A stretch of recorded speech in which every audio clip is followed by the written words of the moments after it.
সুতরাং স্পষ্টভাবে জেনে নিন, আল্লাহর বিষয়গুলি যখন আল্লাহকে বাদ দিয়ে অন্য কাউকে দেওয়া হয়, এটার নামেই হলো জুলম। আল্লাহ সুবহানাহু ওয়া তাআলা সিজদার একমাত্র অধিকার কে রাখেন? কুরবানি পাওয়ার একমাত্র অধিকার কে রাখেন? তবে বিধান দেওয়ার একমাত্র অধিকার কে রাখেন? এটা অন্য চলতে পারে, তাই না? ভালো করে মনে রাখবেন, আপনি যদি আল্লাহকে সেজদা পাওয়ার অধিকার শুধু মনে করেন, কোরবানি পাওয়ার অধিকার শুধু মনে করেন, আর বিধান দেওয়ার অধিকার আল্লাহ নয় অন্যরাও হতে পারে, এই যদি আপনি বিশ্বাস করেন, তাহলে আপনিও একজন বড় জালেম। কি বলেন, ঠিক কিনা? এটাই আল্লাহ সুবহানাহু ওয়া তাআলা স্পষ্টভাবে বললেন, ওয়ামান লাম ইয়াহকুম বিগাইরি মা আনজালাল্লাহ ফাউলাইকা হুমুয যালিমুন। যারা আল্লাহর বিধান ছাড়া নিজেদেরকে পরিচালনা করবে, নিজের দেশকে পরিচালনা করবে, জাতিকে পরিচালনা করবে, সমাজকে পরিচালনা করবে, পরিবারকে পরিচালনা করবে, স্বয়ং আল্লাহ সুবহানাহু ওয়া তাআলাও তাদেরকে জালেম বলে চিহ্নিত করেছেন। কি বলেন, ঠিক কিনা? সুতরাং মাজার পূজাও যেমনই ভাবে বন্ধ করতে হবে, সেই মাজার পূজাও যেমনই ভাবে বন্ধ করতে হবে, কবর পূজাও যেমনই ভাবে বন্ধ করতে হবে, তেমনি ভাবে একমাত্র আল্লাহর বিধান ছাড়া অন্য বিধানের দিকে যাওয়াও বন্ধ করতে, না হলে আপনার দ্বারা কখনো জুলম মুক্ত হওয়া সম্ভব হবে। প্রিয় ভাইরা আমার, কথা দীর্ঘ করছি না, সংক্ষিপ্ত করার চেষ্টা করছি, যেহেতু পরবর্তী মুহতারাম মনে হয় উপস্থিত হয়ে গেছেন। সুতরাং পৃথিবীর বুকে সবচেয়ে বড় জুলম হলো যে জুলমটি কার সাথে করা হয়?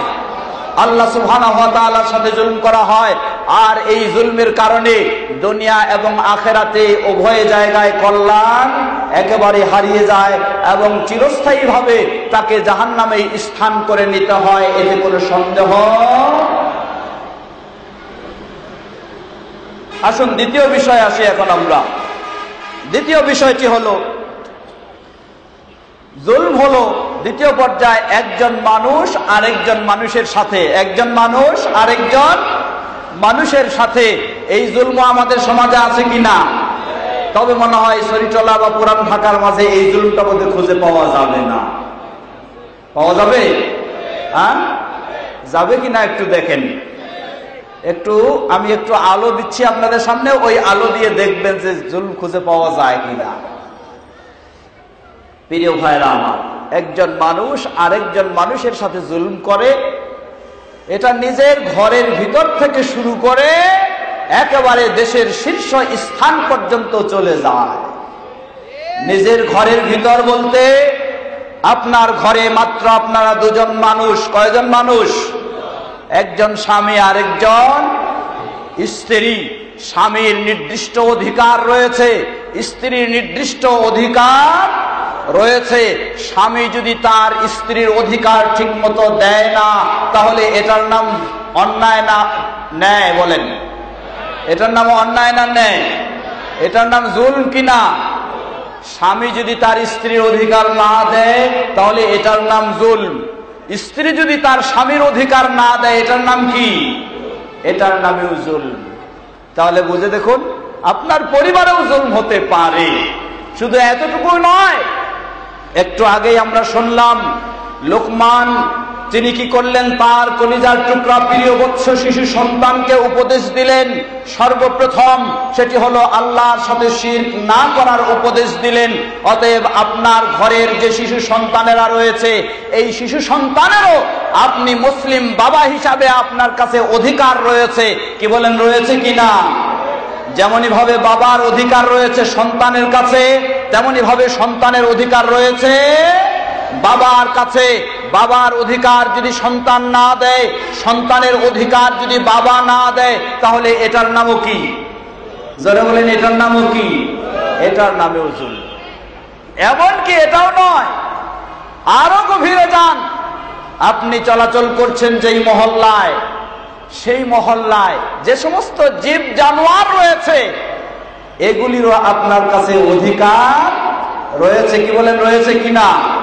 খুলে দেখুন সহিহুল বুখারী, রাসূল সাল্লাল্লাহু আলাইহি ওয়াসাল্লাম বললেন, স্পষ্টভাবে ঘোষণা দিলেন, একজন মেয়ে মানুষ একটি বিড়ালের কারণে জান্নাতে গেছে না জাহান্নামে? জাহান্নামে। একজন মেয়ে মানুষ একটি বিড়ালের কারণে তাকে জাহান্নামে যেতে হয়েছে। কারণটা কি ছিল?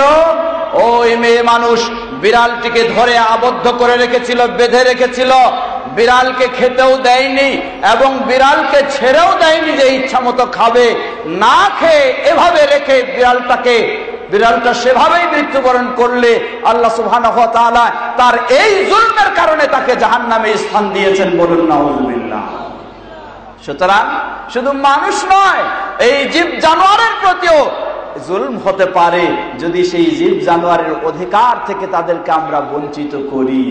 এই সব জুলমগুলি মুক্ত করার, জুলম মুক্ত সমাজ গঠনের পৃথিবীর বুকে একটাই মাত্র নিয়ম দিয়েছে, সেটি হচ্ছে ইসলাম। জোরে বলুন আলহামদুলিল্লাহ।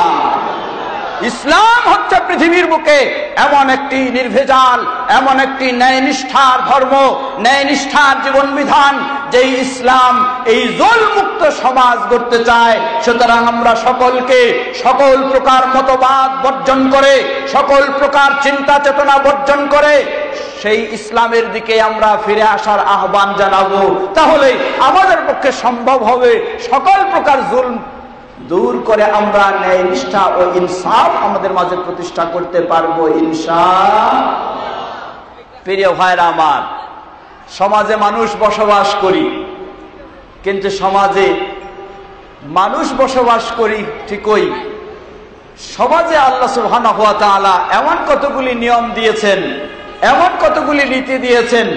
আপনি একজন মানুষ, আপনার বাড়ির পাশে আরেকজন মানুষ থাকে, কি বলেন থাকে কিনা?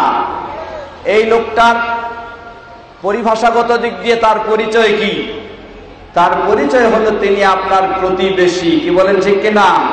তিনি আপনার প্রতিবেশী। এই প্রতিবেশীরও অধিকার রয়েছে। এই প্রতিবেশীর অধিকার যদি আপনি সঠিকভাবে আদায় না করেন, আপনার পক্ষে ঈমানদার হওয়া সম্ভব।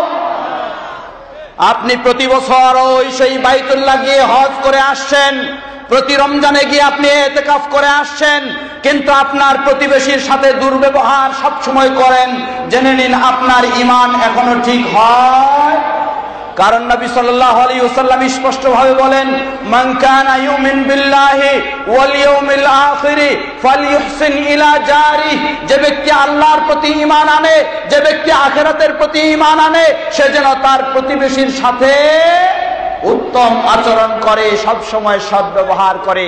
শুধু এতটুকুই নয়, বরং নবী সাল্লাল্লাহু আলাইহি ওয়াসাল্লাম আরো কঠিন ভাবে বললেন ওয়াল্লাহি লা ইউমিন, ওয়াল্লাহি লা ইউমিন, ওয়াল্লাহি লা ইউমিন। বললেন জেনে রাখো, আল্লাহর কসম করে বলছি ঈমানদার নয়, আল্লাহর কসম করে বলছি ঈমানদার নয়, আল্লাহর কসম করে বলছি ঈমানদার নয়। রাসূল সাল্লাল্লাহু আলাইহি ওয়াসাল্লাম জিজ্ঞাসা করলেন, হে আল্লাহর রাসূল সাল্লাল্লাহু আলাইহি ওয়াসাল্লাম, কারা ঈমানদার নয়, কে ঈমানদার নয় আপনি বারবার কসম করে বলছেন?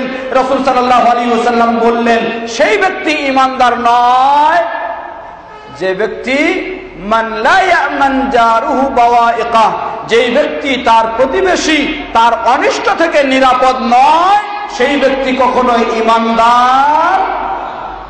আল্লাহু আকবার, কত কঠিন বিষয় দেখুন। সুতরাং আপনার প্রতিবেশীর অধিকার যদি আপনি নষ্ট করেন, তাহলে আপনি তার প্রতি জুলম করেছেন, তার প্রতি অবিচার করেছেন, তার প্রতি তার অধিকারকে আপনি নষ্ট করেছেন। আপনার পক্ষে ঈমানদার হওয়া সম্ভব নয়। কতটুকু সময় আর কতটুকু?